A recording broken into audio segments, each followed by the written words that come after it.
Telangana BJP రాష్ట్ర party అధ్యక్షుడు కేంద్ర మంత్రి కిషన్ రెడ్డిపై సొంత పార్టీ కేడర్ తిరగబడింది. పార్టీ రాష్ట్ర కార్యాలయంలో జహీరాబాద్ పార్లమెంటుకు చెందిన బీజేపీ నాయకులు నిరసన తెలిపారు. ఫెయిల్యూర్ ఎంపీ మాకొద్దు అంటూ నినాదాలు చేశారు. కిషన్ రెడ్డి ప్రెస్ కాన్ఫరెన్స్లో ఉండగానే చుట్టుముట్టారు.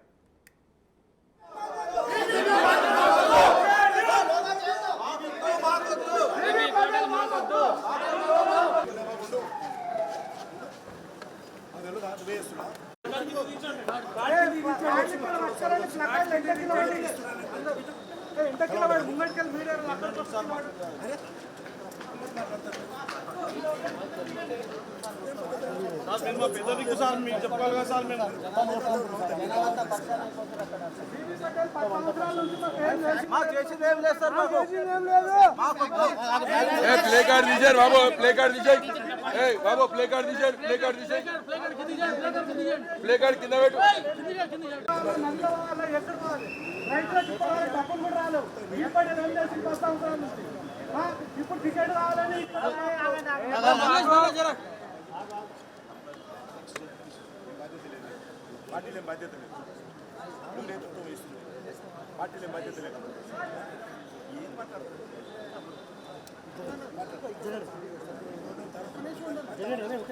జహీరాబాద్ ఎంపీ బీబీ పాటిల్ బీఆర్ఎస్ను వీడి కేంద్ర మంత్రి రాజీవ్ చంద్రశేఖర్ సమక్షంలో బీజేపీలో చేరారు. బీబీ పాటిల్ 2014-2019 ఎన్నికల్లో బీఆర్ఎస్ నుంచి ఎంపీగా గెలిచారు. నియోజకవర్గ అభివృద్ధి కోసమే తాను బీజేపీలో చేరానని బీబీ పాటిల్ చెబుతుంటే సొంత పార్టీ నేతలే మాకొద్దు అని నిరసన తెలపడంతో అందరూ షాక్ అయ్యారు.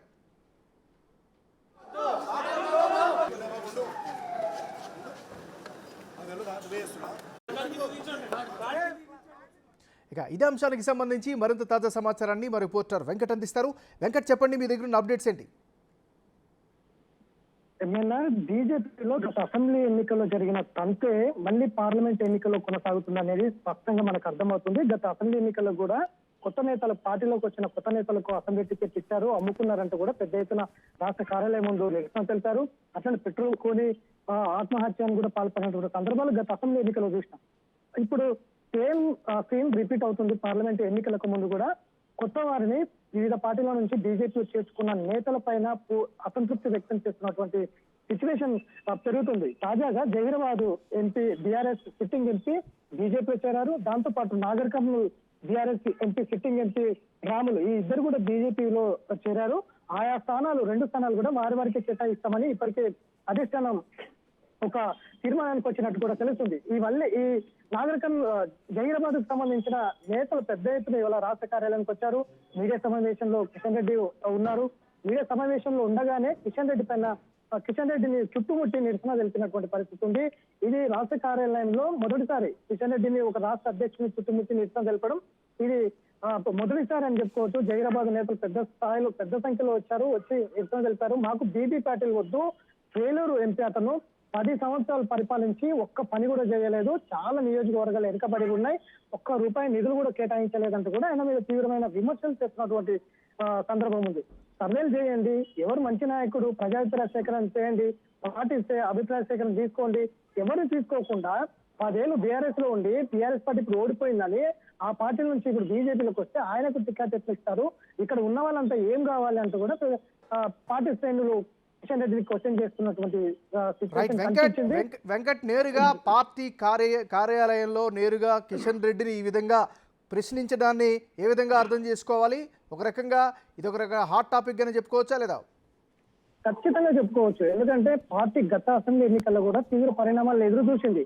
గత అనుభవాలను నెమరు వేసుకోకుండా మళ్ళీ పార్లమెంట్ ఎన్నికల్లో అదే సీన్ రిపీట్ చేస్తుంది అనేది పార్టీ నేతల్లో కావచ్చు, వివిధ పార్లమెంట్ నియోజకవర్గాల పార్టీ శ్రేణుల్లో కూడా అసంతృప్తి ఉంది. అనుకున్న వారికంటే ఏవైతే సర్వేల ప్రకారంగా ఎవరు గెలుస్తారని చూడకుండా ప్రజాభిప్రాయ సేకరణ కావచ్చు, పార్టీ నేతల అభిప్రాయ సేకరణ కావచ్చు, ఇవన్నీ తీసుకోకుండా ఎట్లా మీరు నిన్న మొన్న వచ్చిన పార్టీ నేతలకు టికెట్లు ఇస్తారంటూ కూడా పార్టీ నేతల పైన అసంతృప్తి వ్యక్తం చేస్తున్న సందర్భం కనిపిస్తుంది. ఇప్పటికే జహీరాబాద్ ఇప్పటికే బీబీ పాటిల్ కు ఇస్తామంటూ కూడా అధిష్టానం చెప్తుంది. మరోవైపు నాగర్ కర్నూల్ ఎంపీ టికెట్ ఆయనకు రాములకు లేదా ఆయన తల్లి కుమారునికి ఇస్తామని ఇప్పటికే స్పష్టంగా చెప్తున్నట్టు సంకేతాలు అందుతున్నాయి.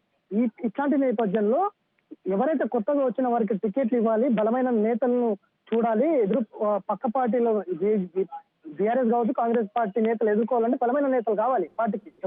ఇప్పుడున్న సిచ్యువేషన్ లో బీజేపీకి మరి బలమైన నేతలు లేరు. వెంకట్, ఈ కార్యకర్తలు లేదా స్థానిక నాయకుల యొక్క ఈ ఆందోళన పట్ల బీజేపీ అగ్రనాయకులు ఏ విధంగా స్పందించే అవకాశం ఉంది మరి?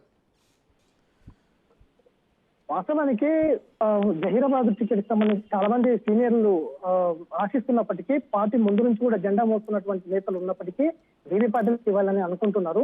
అధిష్టానము ఏ విధమైన ఇప్పటికే దీనికి సంబంధించి 17 పార్లమెంట్ సంబంధించిన లిస్టు ఇద్దరు పేర్లు, ముగ్గురు పేర్లు ఇప్పటికే లిస్టు అధిష్టానానికి ఇచ్చింది. ఎవరినైతే అక్కడ పెట్టాలనేది సర్వేల ఆధారంగా తీసుకొని అధిష్టానం కూడా ప్రకటించే అవకాశం అయితే కనిపిస్తుంది. ఇవాళ రేప మండే 3 రోజుల్లో ఏదో ఒక రోజు కొన్ని పేర్లు అయితే ప్రకటించే అవకాశం ఉంది. ఇలాంటి సందర్భంలో పెద్ద ఎత్తున పార్టీ కార్యకర్తల నుంచి వ్యతిరేకత చోటు చేసుకునడం ఒక రకంగా ఇది ఒక పార్టీ అయితే తీవ్రంగానే ఆలోచిస్తున్నటువంటి పరిస్థితి. వెంకట్, ఈ ఆందోళనలు లేదా నిరసనలు ఇక్కడతో ఆగితాయా? ఇంకెక్కువ పెరిగే అవకాశం ఉందా ప్రస్తుతం ఉన్నటువంటి రాజకీయ పరిణామాల నేపథ్యంలో? ఖచ్చితంగా పెరిగే అవకాశం ఉంది. ఎందుకంటే ఎంపీ సీట్లు కూడా అమ్ముకుంటున్నారనే స్థాయికి ఇప్పుడు కార్యకర్తలు వచ్చిండ్రు. ఎందుకంటే దక్షిణ భారతదేశం స్పష్టంగా జహీరాబాద్ పార్టీ శ్రేణులే చెప్తున్నారు. ఈ దక్షిణ భారతదేశం, ఉత్తర భారతదేశంలో రాముని నమ్ముతారేమో కానీ దక్షిణ భారతంలో ఎవరు నమ్మరు. ఇక్కడ ప్రజలు ఎవరైతే మంచిగా పనిచేస్తారో, ఎవరైతే ప్రజల కోసం పనిచేస్తారో, ఎవరైతే అభివృద్ధి కోసం పనిచేస్తారో అట్లాంటి నాయకులను ఎన్నుకుంటారు తప్ప మీరు చెప్పే కాకమ్మ కథలు ఎవరు నమ్మరు అనేది జహీరాబాద్ పార్టీ నేతలే చెప్తున్నటువంటి సిచ్యువేషన్ ఉంది. కాబట్టి ఇట్లా ఈ ప్రాంతానికి కావాల్సింది ఇతర పార్టీ నుంచి వచ్చిన వాళ్లకు ఇస్తాము, ముందు నుంచి పార్టీ జెండాలు మోసిన వాళ్ళకు ఇవ్వము, ఇట్లాంటి తతంగం బీజేపీ పార్టీలో మంచి పద్ధతి కాదంటూ కూడా పార్టీ శ్రేణులు చెప్తున్నటువంటి సందర్భంలో ఎలాంటి నిర్ణయం తీసుకుంటున్న అధిష్టానం అనేది అయితే కొంత ఆసక్తిగా ఉంది. గత అసెంబ్లీ ఎన్నికల్లో జరిగిన తంతే మళ్ళీ సేమ్ రిపీట్ కొనసాగే అవకాశం ఉందా? వీళ్ళు లక్ష్యం చేరుకుంటారా లేదా? ఇట్లాంటి నిరసనల మధ్య అయితే ఒక గందరగోళ పరిస్థితి మళ్ళీ కొనసాగుతుందనే అభిప్రాయాలు అయితే పార్టీ శ్రేణులు వ్యక్తం చేస్తున్నారు. Thank you Venkat.